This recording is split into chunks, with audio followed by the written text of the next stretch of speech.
நீங்கள் பார்த்து கொண்டிருப்பது நியூஸ் 21 செய்திகள். தமிழ்நாடு செய்திகளை உடனுக்குடன் தெரிந்து கொள்ள நியூஸ் 21 செய்திகளை பாருங்கள்.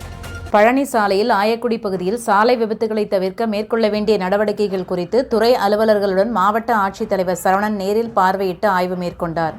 திண்டுக்கல் பழனி சாலையில் ஆயக்குடி காவல் நிலையம், பழைய ஆயக்குடி அரசு ஆரம்ப சுகாதார நிலையம், ஆயக்குடி கொய்யா மார்க்கெட், புது ஆயக்குடி ஆகிய பகுதிகளில் அடிக்கடி விபத்து ஏற்படும் பகுதிகளை மாவட்ட ஆட்சித்தலைவர் அவர்கள் நேரில் பார்வையிட்டு ஆய்வு மேற்கொண்டார்.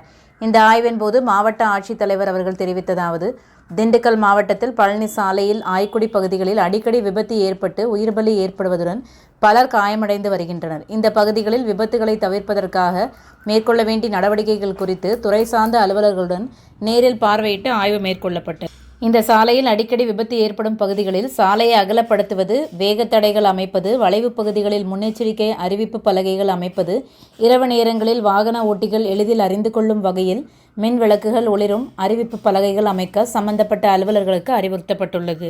இந்த பகுதிகளில் விபத்துகளை தவிர்க்க நிரந்தரமாக மேற்கொள்ள வேண்டிய நடவடிக்கைகள் குறித்து துறை சார்ந்த அலுவலர்களுடன் ஆலோசித்து நடவடிக்கைகள் மேற்கொள்ளப்படும் என மாவட்ட ஆட்சித்தலைவர் அவர்கள் தெரிவித்தார். இந்த ஆய்வின் போது பழனி வருவாய் கோட்டாட்சியர் கண்ணன், பழனி காவல் துணை கண்காணிப்பாளர் தனஞ்சயன், பழனி வட்டார போக்குவரத்து அலுவலர் ஸ்ரீதர், உதவி பொறியாளர் கலாவதி மற்றும் துறை அலுவலர்கள் பலர் உடனிருந்தனர்.